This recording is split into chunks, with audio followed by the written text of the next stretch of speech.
Hi అండి, welcome back to the channel. నా పేరు అభిషేక్. ఇది వచ్చేసి 14th ఎపిసోడ్ అండి.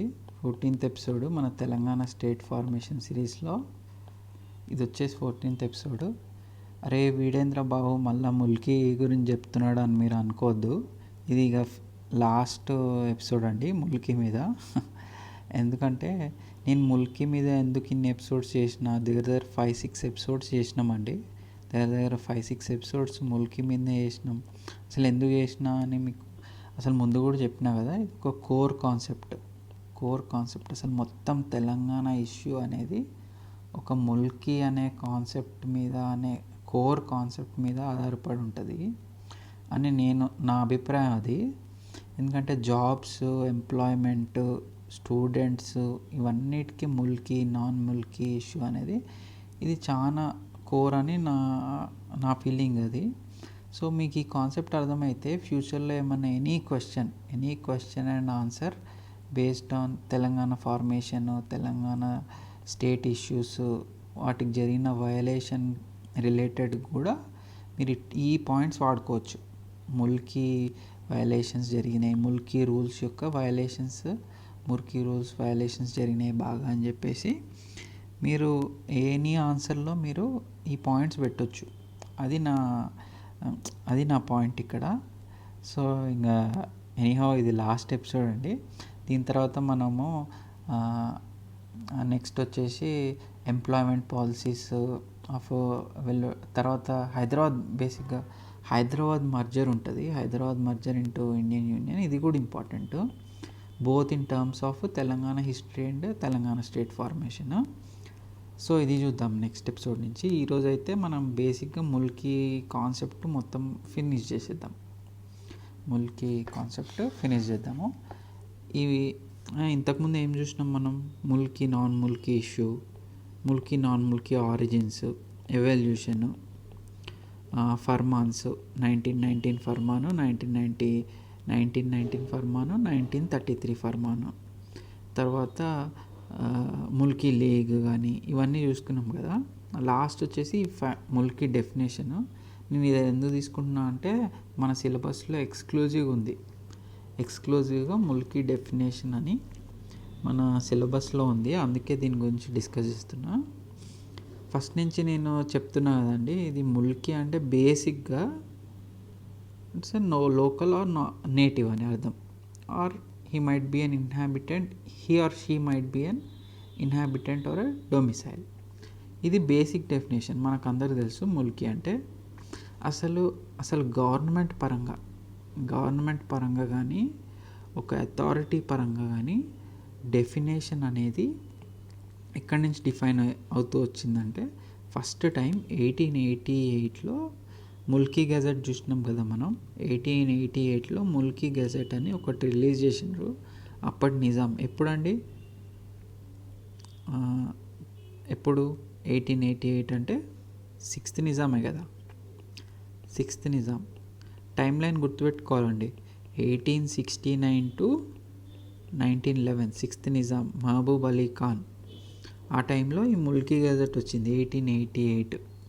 అందులో ఏం డిఫైన్ చేసిందంటే అట్లీస్ట్ 12 years ఆఫ్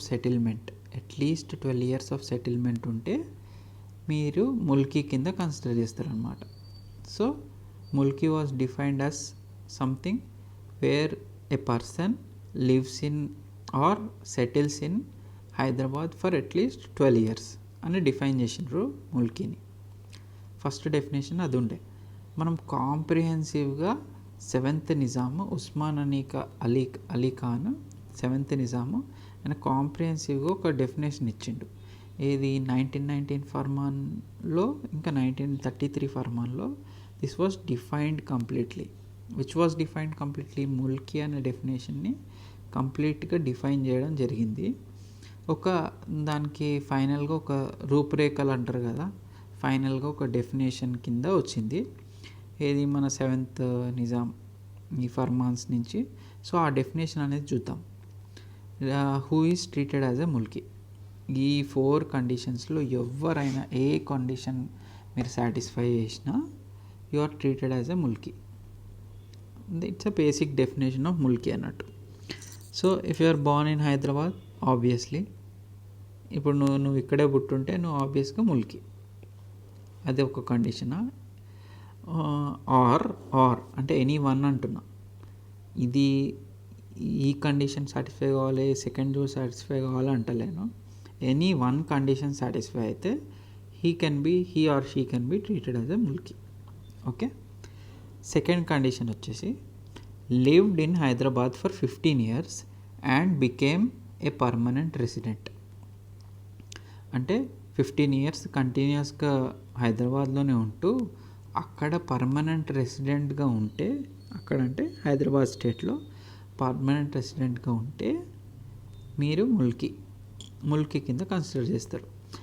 అదొక్కటే కాదు, also should have submitted an undertaking అంటే ఏం లేదు, ఒక చిన్న ఫామ్ ఉంటుంది. ఇట్లా నేను హైదరాబాద్ నుంచి పెట్టుకోను, హైదరాబాద్లోనే ఉంటా అని ఒక ఫామ్ అంటే ఒక సబ్మిషన్ ఇవ్వడం, ఒక అండర్టేకింగ్ ఇవ్వడం అనమాట. దాన్ని అది కూడా ఉండాలి. అది ఉంటే అప్పుడు మీరు ముల్కీ కింద కన్సిడర్ చేస్తారు, ముల్కీ అనమాట. ఇంకోటి థర్డ్ కండిషన్ వచ్చి, ఇప్పుడు ఒకవేళ పేరెంట్స్ ముల్కీ ఉందనుకోండి, ఆబ్వియస్గా వాళ్ళ చైల్డ్ ఆయన కానీ ఆమె కానీ హైదరాబాద్లో పుట్టినా వేరే ఏ స్టేట్లో పుట్టినా కన్సిడర్డ్ యాజ్ ముల్కీ అన్నట్టే.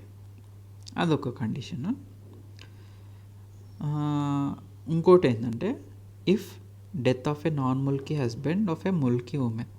అంటే ఫర్ ఎగ్జాంపుల్ ఇక్కడ హైదరాబాద్ అమ్మాయి వేరే ఏదో స్టేట్ అబ్బాయిని పెళ్ళి చేసుకొని వేరే స్టేట్కి వెళ్ళిపోయింది ఏమో తర్వాత ఆయన చనిపోయిండు అనుకోండి, డెత్ అయింది, చనిపోయిండు.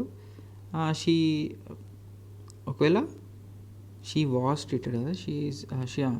Treated as mulki if emigrated to Hyderabad. అంటే ఆమె మళ్ళీ హైదరాబాద్కి తిరిగి వచ్చినట్టయితే she would be considered a mulki అనమాట. ఇప్పుడు ఆమె ఒకవేళ ఆమె పెళ్ళి చేసుకొని బయటికి వెళ్ళిపోతే ఆబ్వియస్గా ఆమె హైదరాబాద్ స్టేట్లో ఉండట్లేదు, అప్పుడు ముల్కీ కాదు. ఒకవేళ ఆమె హస్బెండ్ చనిపోయి ఆమె హైదరాబాద్ రిటర్న్ వచ్చేస్తే ఆమె కన్సిడర్డ్ యాజ్ ఎ ముల్కీ అనమాట. సో ఇది ఒక కాంప్రిహెన్సివ్ డెఫినేషన్ లాగా ఇచ్చిండ్రు అన్నట్టు. సో ఆబ్వియస్గా మీకు డౌట్ రావచ్చు, మరి ఆమెకు ఎవరైనా పిల్లలు పుట్టి ఉంటే ఆబ్వియస్గా ఆ పిల్లలు ఇట్లా ఇప్పుడు అబౌవ్ కండిషన్ సాటిస్ఫై చేసారు అనుకోండి, if he or she were born in Hyderabad, ఈ ముల్కీ ఉమెన్, ఈమె ఎవరైతే ఎమిగ్రేట్ అయినరో ఆమె పిల్లలు if they are born in Hyderabad, obviously వాళ్ళు ముల్కీ. ఒకవేళ వాళ్ళు బయట పుట్టి ఉంటే వాళ్ళు ముల్కీ స్టేటస్ కిందికి రారు, కానీ ఫర్దర్ ఈ కండిషన్స్ సాటిస్ఫై చేస్తుండొచ్చు కదా ఫ్యూచర్లో. Lived in Hyderabad for 15 years తర్వాత అవుతుండొచ్చు, తర్వాత దే మైట్ బికమ్ ముల్కీ అనమాట. ఇమీడియట్గా అయితే వాళ్ళు బయట స్టేట్లో పుట్టుంటే they are not considered as Mulki.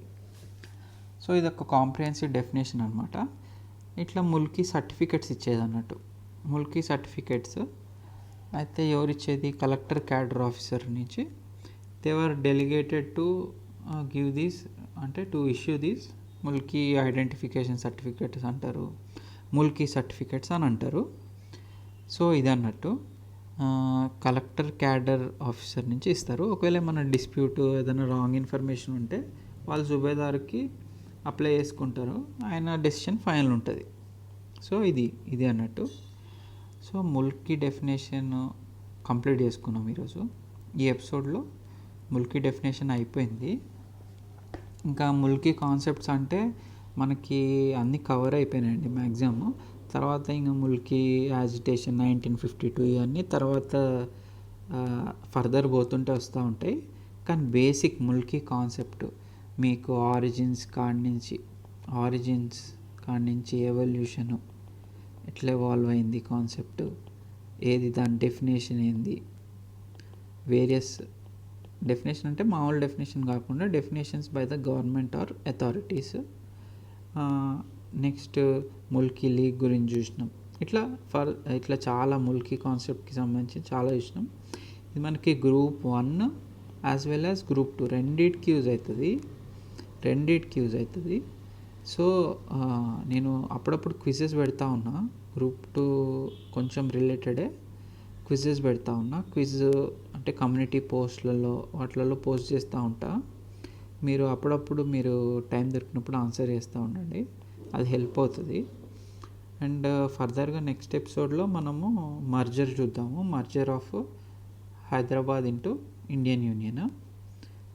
As యూజువల్గా అండి, మీకు ఏమైనా క్వశ్చన్స్, డౌట్స్, సజెషన్స్, ఏమైనా మిస్టేక్స్ ఇక్కడ ఉన్నాయి అక్కడ ఉన్నాయి అని మీకు అనిపిస్తే మీరు కమెంట్ చేయండి, నేను రిప్లై ఇస్తాను ఖచ్చితంగా. సో సీ యూ అండి, see you in the next episode. As usual మనం 7 AM కలుద్దాం రేపు.